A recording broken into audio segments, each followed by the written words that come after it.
TV ನ್ಯೂಸ್ಗೆ ಸ್ವಾಗತ. ನಾನು ಚಾಂದಿನಿ. ಇದೀಗ ಮುಖ್ಯಾಂಶಗಳು. ಹಂದಿ ಜೋಗಿ ಸಮುದಾಯದ ಸಮಸ್ಯೆ ಕಂಡು ವಿಷಾದ ವ್ಯಕ್ತಪಡಿಸಿದ ಅಲೆಮಾರಿ ಅಭಿವೃದ್ಧಿ ನಿಗಮದ ಅಧ್ಯಕ್ಷೆ ಪಲ್ಲವಿ. ಹಾಸನ ನಗರಸಭೆ 4.63 ಕೋಟಿ ರೂಪಾಯಿ ಉಳಿತಾಯ ಬಜೆಟ್ ಮಂಡಿಸಿದ ಅಧ್ಯಕ್ಷ ಎಂ ಚಂದ್ರೇಗೌಡ. ಹಾಸನ ಜಿಲ್ಲಾ ಕಾಂಗ್ರೆಸ್ ಅಲ್ಪಸಂಖ್ಯಾತರ ವತಿಯಿಂದ ಯಶಸ್ವಿಯಾಗಿ ನಡೆದ ಇಫ್ತಾರ್ ಕೂಟ, ಶುಭಾಶಯ ಹೇಳಿದ ಕಾಂಗ್ರೆಸ್ ಮುಖಂಡರು. ಹಾಸನದಲ್ಲಿ ಕರ್ನಾಟಕ ಪರಿಶಿಷ್ಟ ಜಾತಿ ಮತ್ತು ಪರಿಶಿಷ್ಟ ಪಂಗಡಗಳ ಅಲೆಮಾರಿ ಅಭಿವೃದ್ಧಿ ನಿಗಮದ ಅಧ್ಯಕ್ಷೆ ಜಿ ಪಲ್ಲವಿ ಅವರು ಹಂದಿಜೋಗಿ ಸಮುದಾಯ ಕಾಲೋನಿಗೆ ಭೇಟಿ ನೀಡಿ ಹಕ್ಕುಪತ್ರ ಸಮಸ್ಯೆಗೆ ಅಸಮಾಧಾನವನ್ನ ವ್ಯಕ್ತಪಡಿಸಿದರು. ನಂತರ ಅಲೆಮಾರಿ ಅಭಿವೃದ್ಧಿ ನಿಗಮದ ಅಧ್ಯಕ್ಷೆ ಜಿ ಪಲ್ಲವಿ ಅವರು ಬಂಜು ಬಜಾರ್ಗೆ ಹೋಗಿ ಸಮುದಾಯದ ಸಮಸ್ಯೆಗಳನ್ನು ಆಲಿಸಿ ಪರಿಹಾರಕ್ಕೆ ಕ್ರಮ ಕೈಗೊಳ್ಳುವುದಾಗಿ ಹೇಳಿದರು. ನಮ್ಮ ಕೆಲಸ ಕಾರ್ಯಗಳಿಗೆ ಯಾರನ್ನ ನಾವು ಅಪ್ರೋಚ್ ಮಾಡಬೇಕು, ಯಾರಿಂದ ನಾವು ಸಮಸ್ಯೆನ ಬಗೆಹರಿಸಬೇಕು ಅನ್ನೋ ತಿಳುವಳಿಕೆನೇ ಇದ್ದಿರ್ತಕ್ಕಂಥ ಮಕ್ಕಳ ತರ ಹಸುಗೂಸುಗಳ ತರ ವಾಸ ಮಾಡ್ತಾ ಇರ್ತಕ್ಕಂಥ ಅಮಾಯಕ ನನ್ನ ಜನಕ್ಕೆ ಕೆಲಸ ಮಾಡೋರು ಯಾರು ಅನ್ನೋದನ್ನ ತಿಳಿಸ್ಲಿಕ್ಕೆ ನಾನು ಹೊರಟಿದ್ದೇನೆ. ಇವತ್ತು ಸರ್ಕಾರ ಮತ್ತು ಸಾರ್ವಜನಿಕರ ನಡುವೆ ಸೇತುವೆಯಾಗಿ ಇಚ್ಛಾಶಕ್ತಿಯಿಂದ ಕೆಲಸ ಮಾಡಬೇಕಾಗಿರ್ತಕ್ಕಂಥದ್ದು ಅಧಿಕಾರಿಗಳು. ಇವತ್ತು ನಮ್ಮ ಸಮಾಜ ಕಲ್ಯಾಣ ಇಲಾಖೆ ಇರ್ತಕ್ಕಂಥದ್ದು ಈ ಸಮಾಜದಲ್ಲಿ ನೊಂದಂತ ಶೋಷಿತ ಧ್ವನಿ ಇಲ್ಲದಂತಹ ತಿಳುವಳಿಕೆ ಇಲ್ಲದಿರ್ತಕ್ಕಂಥ ಸಮುದಾಯವನ್ನ ಮುಖ್ಯವಾಗಿ ತಂದು ಕಾಂಗ್ರೆಸ್ ಪ್ರಚಾರ ಸಮಿತಿ ಅಧ್ಯಕ್ಷ ದೇವರಾಜೇಗೌಡ ಪ್ರಾಸ್ತಾವಿಕವಾಗಿ ಮಾತನಾಡಿ, ಬಂಜು ಬಜಾರಿನ ಮನೆಗಳನ್ನು ಶಾಶ್ವತಗೊಳಿಸೋಕೆ ಪ್ರತಿ ಕುಟುಂಬಕ್ಕೆ 20/40 ಅಳತೆಯ ಭೂಮಿ ನೀಡಿ ಮೂಲಭೂತ ಸೌಕರ್ಯಗಳನ್ನು ಕಲ್ಪಿಸೋಕೆ ಕ್ರಮ ತೆಗೆದುಕೊಳ್ಳಬೇಕು ಅಂತ ಅಧಿಕಾರಿಗಳ ಬಳಿ ಮನವಿಯನ್ನ ಮಾಡಿದ್ರು.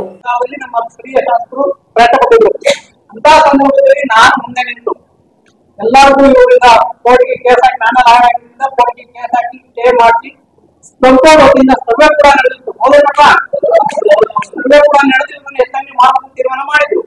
ಆದ್ರೆ ಟೆಂಪರರಿ ಖಾತೆಗಳನ್ನ ಪರ್ಮನೆಂಟ್ ಮಾಡ್ಕೋಬೇಕು, ಮೂಲಭೂತ ಸೌಕರ್ಯಗಳನ್ನ ಒದಗಿಸ್ಕೋಬೇಕು. ಜೊತೆಗೆ 20-40 ಮಹಾ ಕೇಳಿದ ಇವುಗಳು ಜಾಗನ ಒಂದೊಂದು ಕುಟುಂಬಕ್ಕೆ 20/40 20/40 ಅಷ್ಟು ಜಾಗ ಮಾತ್ರ ಕೇಳತಕ್ಕಂಥದ್ದು.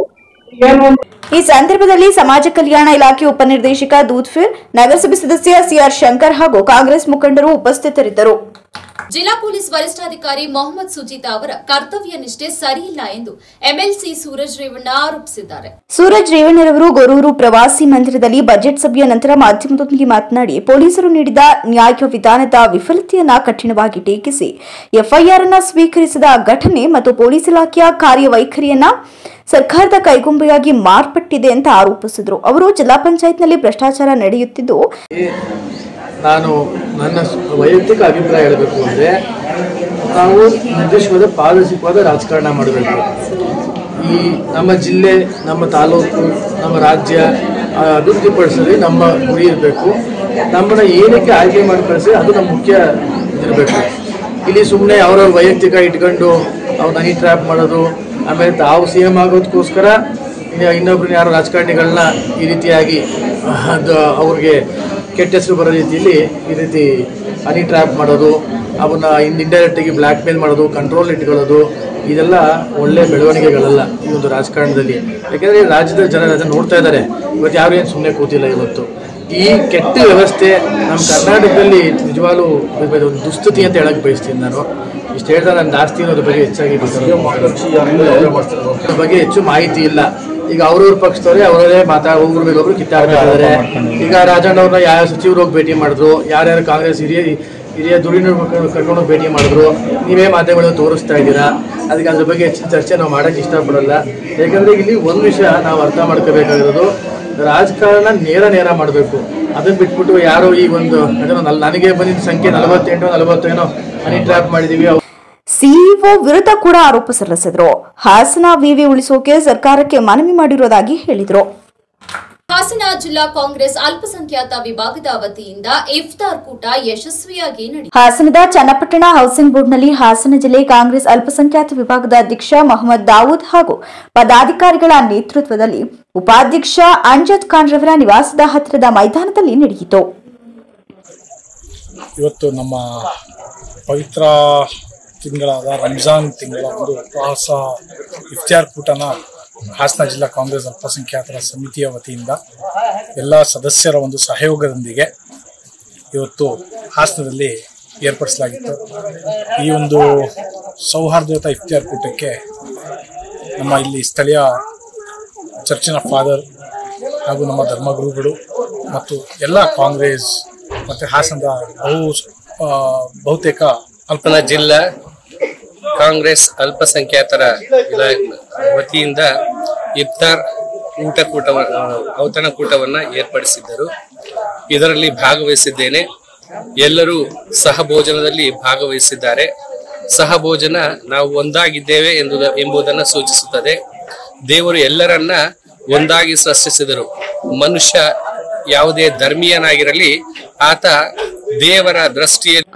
ಇಫ್ತಾರ್ ಕೂಟದಲ್ಲಿ ಕ್ರೈಸ್ತ ಧರ್ಮಗುರುಗಳಾದ ಫಾದರ್ ಶಾಂತರಾಜ್ ರವರು, ಎಸ್ಎಸ್ ಪಾಷಾ, ಕಾಂಗ್ರೆಸ್ ಮುಖಂಡರಾದ ಬನವಾಸ ರಂಗಸ್ವಾಮಿ, ಶ್ರೀಧರ್ ಗೌಡ, ಜೆಸಿಬಿ ಚಂದ್ರು, ತಾರಾ ಚಂದನ್, ರಂಜಿತ್ ಕುರೂರು, ಕಯ್ಯಂ, ಸಲೀಂ ಕೊಲ್ಲಹಳ್ಳಿ, ಜಿಲ್ಲಾ ಪಂಚಾಯತ್ ಮಾಜಿ ಸದಸ್ಯ ಸೈಯದ್ ತೌಫಿಕ್, ನಾಯಕರಹಳ್ಳಿ ಮಂಜೇಗೌಡ, ಪತ್ರಕರ್ತರಾದ ತೌಫಿಕ್ ಅಹಮದ್, ಅತಿವುರ್ ರೆಹಮಾನ್, ದರ್ಪಣ ಗೋಪಾಲ್, ಡಾಕ್ಟರ್ ಬಶೀರ್, ಮುಬಾಶಿರ್ ಅಹಮದ್, ಹಸೀನಾರ್, ಆನೆಮಹಲ್, ಮೊಹಮ್ಮದ್ ಹನೀಫ್, ಸಾಯಿರಾ ಬಾನು, ನವೀದ್ ಪಾಷಾ, ಹಾಸನ ನಗರ ಅಧ್ಯಕ್ಷ ಸಲ್ಮಾನ್ ಶರೀಫ್, ಯುವ ಸಿಪಿ ಇನ್ಗ್ರೇಸ್ ಅಧ್ಯಕ್ಷ ನಿಹಾಲ್ ಉಮರ್, ಸಾದಿಕ್ ಬೇಲೂರು, ಜಿಲ್ಲಾ ಉಪಾಧ್ಯಕ್ಷ ಜುನೈದ್ ಹಾಸನ್, ಮೊಹಮ್ಮದ್ ಅರೀಫ್, ಅಶ್ಯೂ, ಬೇಲೂರು ಸಿದ್ದಿಕ್ ಸೇರಿದಂತೆ ಅನೇಕರು ಉಪಸ್ಥಿತರಿದ್ದರು. ಪುರಸಭೆಯ ಅಧ್ಯಕ್ಷ ಎಆರ್ ಅಶೋಕ್ 2025-26ನೇ ಸಾಲಿನ ಬಜೆಟ್ ಪೂರ್ವಭಾವಿ ಸಭೆಯಲ್ಲಿ ಆಯವ್ಯಯ ಆದಾಯ ಮತ್ತು ವೆಚ್ಚದ ಮೂಲಗಳ ಬಗ್ಗೆ ಸಂಪೂರ್ಣ ಮಾಹಿತಿಯನ್ನ ನೀಡಿದರು. 2025-26ನೇ ಸಾಲಿನ ಆಯವ್ಯಯ ಪಟ್ಟಿಯಲ್ಲಿ 23 ವಾರ್ಡ್ಗಳಿಗೆ 9.14 ಕೋಟಿ ರೂಪಾಯಿಗಳನ್ನು ಸೇರಿಸಿ ಒಟ್ಟು ಆದಾಯ 16.75 ಕೋಟಿ ರೂಪಾಯಿಗಳ ನಿರೀಕ್ಷೆ. ಹಾಗೆ ವೆಚ್ಚ 26.25 ಕೋಟಿ ರೂಪಾಯಿಗಳಿರುವುದಾಗಿ ಪುರಸಭೆ ಅಧ್ಯಕ್ಷ ಎಆರ್ ಅಶೋಕ್ ಮಂಡಿಸಿದರು.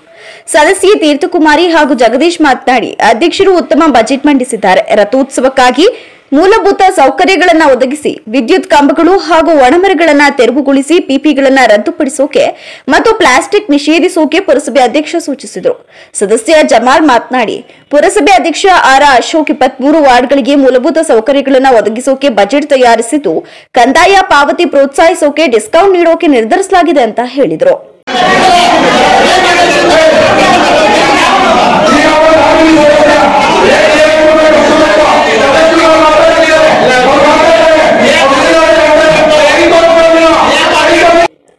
ಈ ಸಂದರ್ಭದಲ್ಲಿ ಉಪಾಧ್ಯಕ್ಷೆ ಉಷಾ ಸತೀಶ್, ಮುಖ್ಯಾಧಿಕಾರಿ ಸುಜಯ್ ಕುಮಾರ್, ಸದಸ್ಯರು ಹಾಜರಿದ್ದರು. ಸಕಲೇಶಪುರದಲ್ಲಿ ಅಂತಾರಾಷ್ಟ್ರೀಯ ಮಹಿಳಾ ದಿನಾಚರಣೆ ಪಟ್ಟಣದ ನಂಜಮ್ಮ ಮಹಿಳಾ ಸಮಾಜದಲ್ಲಿ ಯಶಸ್ವಿಯಾಗಿ ನಡೆಯಿತು. ವೇದಿಕೆಯ ಅಧ್ಯಕ್ಷತೆಯನ್ನ ವಹಿಸಿ ಮಾತನಾಡಿದ ತಾಲೂಕು ಕನ್ನಡ ಸಾಹಿತ್ಯ ಪರಿಷತ್ತಿನ ಅಧ್ಯಕ್ಷರಾದ ಶಾರದಾ ಗುರುಮೂರ್ತಿ ಅವರು, ಇಂದಿನ ದಿನಗಳಲ್ಲಿ ಮಹಿಳೆಯರು ಸಬಲಿಯರಾಗಿದ್ದರೂ ಹೆಣ್ಣು ಮಕ್ಕಳು ತಮ್ಮ ಆರೋಗ್ಯ ಸಮಸ್ಯೆಗಳನ್ನ ಹತ್ತಿರ ಒಂದಿಗೂ ಹಂಚಿಕೊಳ್ಳದೆ ಅನಾರೋಗ್ಯದಿಂದ ಬಲಿಪಡ್ತಾರೆ. ಮುಖ್ಯವಾಗಿ ಸ್ತನ ಕ್ಯಾನ್ಸರ್ನಂತಹ ರೋಗಗಳಿಗೆ ಒಣಗಲು ವೈದ್ಯಕೀಯ ವೆಚ್ಚವನ್ನ ಭರಿಸೋಕೆ ಆಗದವರ ಸಂಖ್ಯೆ ಹೆಚ್ಚಾಗಿರುವುದು ನಿರೂಪಿಸಲಾಗಿದೆ ಅಂತ ಹೇಳಿದ್ರು.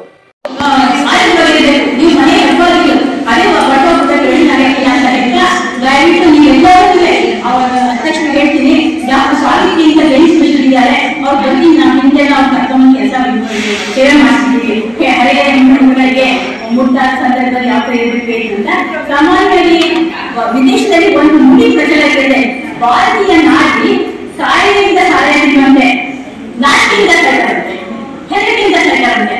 ನಾಟಿ ಅಂತಂದ್ರೆ ಕೆಲವೊಂದು ಗುಪ್ತ ಮನೆಯವರು ಹೇಳೋದಿಲ್ಲ, ಕೊಂಡವರು ಹೇಳೋದಿಲ್ಲ, ವೈದ್ಯರು ಹೇಳೋದಿಲ್ಲ, ಜನತೆಗೆ ಗೊತ್ತಾಗುತ್ತೆ ಅಂತ ನೋಡಿ. 2 ವರ್ಷದ ಹಿಂದೆ ಈ ಸಂದರ್ಭದಲ್ಲಿ ಅಧ್ಯಕ್ಷರಾದ ಕೌಶಲ್ಯ ಲಕ್ಷ್ಮಣಗೌಡ, ಉಪಾಧ್ಯಕ್ಷರಾದ ಶೋಭಾ ಮಂಜುನಾಥ್, ಕಾರ್ಯದರ್ಶಿ ಸುಪ್ರಿಯಾ, ರತನ್ ಖಜಾಂಜಿ, ನಿರ್ಮಲಾ ಪವಿತ್ರನ್ ಮುಂತಾದವರು ಉಪಸ್ಥಿತರಿದ್ದರು. ಬಸವಣ್ಣನವರ ಕಾಲದಲ್ಲಿ ಸ್ತ್ರೀಯರಿಗೆ ವಿಶೇಷ ಸ್ಥಾನ ನೀಡಿದ್ದು ಸ್ಮರಣೀಯ ಎಂದು ಹೊಳೆನರಸೀಪುರದಲ್ಲಿ ಜೆಎಂಎಫ್ಸಿ ಹಿರಿಯ ನ್ಯಾಯಾಧೀಶೆ ನಿವೇದಿತಾ ಮಹಂತೇಶ್ ಮುನವಳ್ಳಿ ಮಾಡಿ ತಿಳಿಸಿದರು. ಹೊಳೆನರಸೀಪುರದ ಕುರುಹಿನ ಶೆಟ್ಟಿ ಸಮುದಾಯ ಭವನದಲ್ಲಿ ಅಂತಾರಾಷ್ಟ್ರೀಯ ಮಹಿಳಾ ದಿನಾಚರಣೆ ಅಂಗವಾಗಿ ಕಾನೂನು ಅರಿವು ಶಿಬಿರ ಉದ್ಘಾಟಿಸಿ ಮಾತನಾಡಿದ ಅವರು, ಅಕ್ಕ ಮಹಾದೇವಿಗೆ ಬಸವಣ್ಣನವರು ಅನುಭವ ಮಂಟಪದಲ್ಲಿ ಸ್ಥಾನ ನೀಡಿದರು. ಜೆಎಂಎಫ್ಸಿ ನ್ಯಾಯಾಧೀಶೆ ಚೇತನ ಅವರು ಸ್ತ್ರೀಯರಿಗೆ ಪಡೆದ ಸ್ಥಾನವನ್ನು ವಿವರಿಸಿ ಸಮಾನತೆ ಮತ್ತು ಸ್ತ್ರೀ ಹಕ್ಕುಗಳ ಕಾನೂನು ಮಹತ್ವವನ್ನು ತಿಳಿಸಿದರು. ಎಲ್ಲರಿಗೂ ಈ ಅಂತಾರಾಷ್ಟ್ರೀಯ ಮಹಿಳಾ ದಿನಾಚರಣೆಯ ಶುಭಾಶಯಗಳು. ನಮಗೆಲ್ಲ ಗೊತ್ತಿರುವಾಗೆ ನಮ್ಮ ಭಾರತದಲ್ಲಿ ಹೆಣ್ಣಿಗೆ ಒಂದು ವಿಶೇಷವಾದಂತಹ ಸ್ಥಾನಮಾನ, ಜೊತೆಗೆ ಅಷ್ಟೇ ಒಂದು ಗೌರವ ಮತ್ತು ಪೂಜನೀಯ ಭಾವ ಇರೋದನ್ನು ನಾವೆಲ್ಲ ಕಂಡಿದ್ದೇವೆ. ನಮ್ಮ ಹಿರಿಯ ಅಂದರೆ ಆದಿ ಕಾಲದಿಂದಲೂ ಹೆಣ್ಣಿಗೆ ಒಂದು ಗೌರವದ ಸ್ಥಾನ ಜೊತೆಗೆ ದೇವರು ಅಂತಹ ಒಂದು ಪೂಜಿಸುವಂತಹ ಮನೋಭಾವನೆ ಭಾರತದಲ್ಲಿದೆ.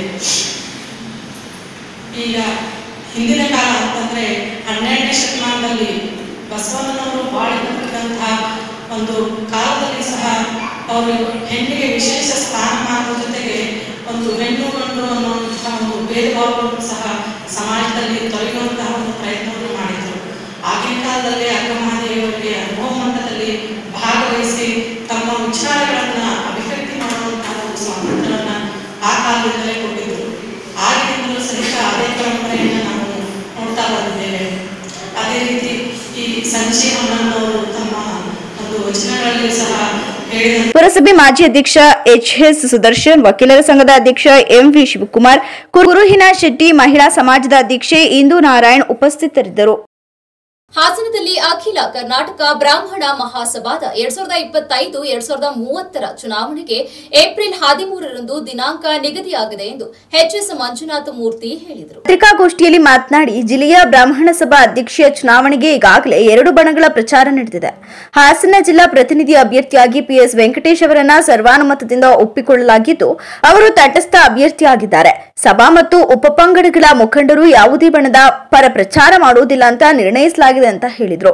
5 ವರ್ಷದ ಸಾಲಿಗೆ ಪ್ರಾರಂಭ ಆಗಿದೆ. ಅದಕ್ಕೆ ಸಂಬಂಧಪಟ್ಟಂತೆ 24ನೇ ಮೊನ್ನೆಯಿಂದ 27 ನಾಳೆ ಒಳಗೆ ಚುನಾವಣಾ ಪ್ರಕ್ರಿಯೆಗಳು ಅಂದ್ರೆ ನಾಮಿನೇಷನ್ ಪೇಪರ್ಸ್ ನ ಹಾಕೋದಿಕ್ಕೆ ಎಲ್ಲ ಅವಕಾಶಗಳಿದೆ. ಜೊತೆಗೆ ಈ ವರ್ಷ ಹೊಸ ಒಂದು ಅಮೆಂಡ್ಮೆಂಟ್ ಮಾಡಿದ್ದಾರೆ. ಅಂದ್ರೆ ತಿದ್ದುಪಡಿ ಮಾಡಿ ಬೈಲಾದಲ್ಲಿ ಜಿಲ್ಲೆಯಿಂದ ಒಬ್ಬ ಪ್ರತಿನಿಧಿಯನ್ನ ಜಿಲ್ಲಾ ಬ್ರಾಹ್ಮಣ ಸಭಾದಿಂದ ಅಥವಾ ಎಲ್ಲಾ ಸಂಘಟನೆಗಳು ಸೇರಿ ಕಳಿಸ್ಕೊಡುವಂತ ಒಂದು ವಿಚಾರದಲ್ಲಿ ಒಂದು ಈ ಸರಿ ಅಮೆಂಡ್ಮೆಂಟ್ ಮಾಡಿದ್ದು. ಮುಂಚೆ ಏನಕ್ಕೆ ಮಾಡ್ತಿದ್ವಿ ಅಂದ್ರೆ ಜಿಲ್ಲಾ ಬ್ರಾಹ್ಮಣ ಸಭೆಯಲ್ಲಿ ಒಬ್ಬರನ್ನ ನಾವು ಚುನಾಯಿಸಿ ಕಳಿಸ್ಕೊಡ್ತಾ ಇದ್ವಿ. ಆದ್ರೆ ಈಚಿನ ದಿನಗಳಲ್ಲಿ ಎಲ್ಲಾ ಸಂಘಟನೆಗಳು ಸೇರಿ ಒಬ್ಬರನ್ನ ಚುನಾಯಿಸಿ ಕಳಿಸ್ಬೇಕು ಅನ್ನೋದೊಂದು ಹೊಸದಾಗಿ ಪ್ರಾರಂಭ ಮಾಡಿದ್ರು. ಈ ನಿಟ್ಟಿನಲ್ಲಿ ಎಲೆಕ್ಷನ್ ಎಲ್ಲ ಮಾಡೋದು ಬೇಡ, ನಾವೆಲ್ಲ ಸೇರಿ ಒಟ್ಟಾಗಿರ್ಬೇಕು, ಒಗ್ಗಟ್ಟಾಗಿರ್ಬೇಕು. ಯಾಕೆಂದ್ರೆ ನಿಮ್ಗೆಲ್ಲ ಗೊತ್ತಿರೋ ಯಾವುದೇ ತ್ರಿಮಾಸಿಸ್ತ್ರ ಬ್ರಾಹ್ಮಣರಿದ್ದೀರಿ, ನಮ್ಮಗಳಲ್ಲಿ ಒಗ್ಗಟ್ಟಿರ್ಬೇಕು, ನಾವೆಲ್ಲ ಒಂದಾಗಿರ್ಬೇಕು. ಯಾಕಂದ್ರೆ ಜಿಲ್ಲೆಯಲ್ಲಿ ಹೆಚ್ಚು ಕಡಿಮೆ 2 ಕ್ಯಾಂಡಿಡೇಟ್ಸ್ 3 ಕ್ಯಾಂಡಿಡೇಟ್ಸ್ಗಳು ಜಿಲ್ಲಾ ಪ್ರತಿನಿಧಿಗೆ ಹಾಕೊಂಡು ಬಂದಿದ್ದಾರೆ. ನಮ್ಮಲ್ಲಿ ಒಂದು ಒಗ್ಗಟ್ಟಿರ್ಬೇಕು, ನಾವೆಲ್ಲ ಇದ್ದೇ ಏನಾದ್ರು ಒಂದು ಸಾಧನೆ ಮಾಡ್ಲಿಕ್ಕೆ ಸಾಧ್ಯ ಸಮಾಜಕ್ಕೆ. ಪತ್ರಿಕಾಗೋಷ್ಠಿಯಲ್ಲಿ ಹೊಯ್ಸಳ ಕರ್ನಾಟಕ ಬ್ರಾಹ್ಮಣ ಸಭಾದ ಅಧ್ಯಕ್ಷರಾದ ವೆಂಕಟೇಶ್ ಮೂರ್ತಿ, ಒಬ್ಬರು ಕಮ್ಮಿ ಬ್ರಾಹ್ಮಣ ಮಹಾಸಭಾದ ಅಧ್ಯಕ್ಷ ನಾಗರಾಜು ಇತರರು ಉಪಸ್ಥಿತರಿದ್ದರು. ಹಾಸನ ನಗರಸಭೆ 2025-26ನೇ ಸಾಲಿನ 4.63 ಕೋಟಿಯ ಉಳಿತಾಯ ಬಜೆಟ್ ಅನ್ನು ನಗರಸಭೆ ಅಧ್ಯಕ್ಷ ಎಂ ಚಂದ್ರೇಗೌಡ ಮಂಡಿಸಿದರು. ಹಾಸನದಲ್ಲಿ ಉಳಿತಾಯದ ಹಣವನ್ನ ಪ್ರಸ್ತಾಪಿಸಿ ವಿವಿಧ ಯೋಜನೆಗಳಿಗೆ ಹಣ ಮೀಸಲಿಟ್ಟಿದ್ದೇನೆ. ಮುಖ್ಯವಾಗಿ ಮೀನು ಮಾರುಕಟ್ಟೆ, ರಸ್ತೆ ಕಾಮಗಾರಿ, ಪೈಪ್ಲೈನ್ ದುರಸ್ತಿ, ನಗರ ಬೆಳವಣಿಗೆ, ಶೌಚಾಲಯ ನಿರ್ಮಾಣ ಹಾಗೂ ಪರಿಸರ ಸಂರಕ್ಷಣೆಗೆ 80 ಲಕ್ಷ ರೂಪಾಯಿ ಮೀಸಲಿಡಲಾಗಿದೆ. ವಿವಿಧ ಸಮುದಾಯಗಳ ಕಲ್ಯಾಣ, ಆರೋಗ್ಯ ಶಿಬಿರ, ಸಿಸಿ ಕ್ಯಾಮೆರಾ ಅಳವಡಿಕೆ, ಪೌರ ಕಾರ್ಮಿಕರಿಗೆ ದ್ವಿಚಕ್ರ ವಾಹನ ಹಾಗೂ ಸ್ಮಶಾನ ಅಭಿವೃದ್ಧಿಗೆ ಹಣ ಮೀಸಲಿಟ್ಟಿದ್ದಾರೆ ಎಂದು ತಿಳಿಸಿದರು. ವಿಧಾನ ಪರಿಷತ್ ಸದಸ್ಯ ಸೂರಜ್ ರೇವಣ್ಣ ಮಾತನಾಡಿ, 2025-26ನೇ ಸಾಲಿನ ಬಜೆಟ್ ಆಶಾದಾಯಕವಾಗಿದೆ. ಹೊಸ ಹಳ್ಳಿಗಳ ಅಭಿವೃದ್ಧಿ, ರಸ್ತೆ, ಒಳಚರಂಡಿ, ನೀರು, ಮೂಲಸೌಕರ್ಯ, ಕ್ರೀಡೆ, ಹಬ್ಬಗಳು, ಪೌರ ಕಾರ್ಮಿಕರ ಗೃಹ ನಿರ್ಮಾಣಕ್ಕೆ ಅನುದಾನ ನೀಡಲಾಗಿದೆ ಅಂತ ಹೇಳಿದರು.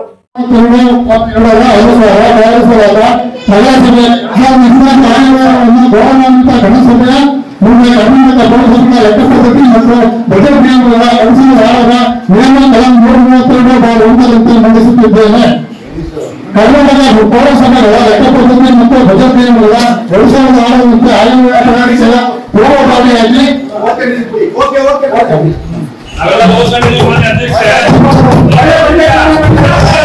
ಮಂಡನೆ ಮಾಡಿದ್ದಾರೆ. ಎಲ್ಲ ನಮ್ಮ ನಗರಸಭಾ ಸಂಸ್ಥೆಯಲ್ಲಿ ಬಹಳ ಆಸನಾಯಕರಿಗೆ ನಾನು ಸಂಪೂರ್ಣ ಹೈಲೈಟ್ಸ್ ಓದಿದೆ. ನಮ್ಮ ನಗರದ ಅಭಿವೃದ್ಧಿಗೆ, ಹಾಸನ ನಗರದ ಅಭಿವೃದ್ಧಿಗೆ ಈಗೇನು ಹೊಸ ಹಳ್ಳಿಗಳು ಕೂಡ ಸೇರ್ಪಟ್ಟಂತೆ ರಸ್ತೆಗಳ ಹಾಗೂ ಪಾದಚಾರಿಗಳ ಅಭಿವೃದ್ಧಿ ಆಗ್ಬೋದು, ಒಳಚರಂಡಿ ವ್ಯವಸ್ಥೆ ಆಗ್ಬೋದು ಹಾಗೂ ನೀರು ಸರಬರಾಜು. ಕೊನೆಯಲ್ಲಿ ಮತ್ತೊಮ್ಮೆ ಮುಖ್ಯಾಂಶಗಳು. ಹಂದಿ ಜೋಗಿ ಸಮುದಾಯದ ಸಮಸ್ಯೆ ಕಂಡು ವಿಷಾದ ವ್ಯಕ್ತಪಡಿಸಿದ ಅಲೆಮಾರಿ ಅಭಿವೃದ್ಧಿ ನಿಗಮದ ಅಧ್ಯಕ್ಷೆ ಪಲ್ಲವಿ. ಹಾಸನ ನಗರಸಭೆ 4.63 ಕೋಟಿ ರೂಪಾಯಿ ಉಳಿತಾಯ ಬಜೆಟ್ ಮಂಡಿಸಿದ ಅಧ್ಯಕ್ಷ ಎಂ ಚಂದ್ರೇಗೌಡ. ಹಾಸನ ಜಿಲ್ಲಾ ಕಾಂಗ್ರೆಸ್ ಅಲ್ಪಸಂಖ್ಯಾತರ ವತಿಯಿಂದ ಯಶಸ್ವಿಯಾಗಿ ನಡೆದ ಇಫ್ತಾರ್ ಕೂಟ, ಶುಭಾಶಯ ಹೇಳಿದ ಕಾಂಗ್ರೆಸ್ ಮುಖಂಡರು.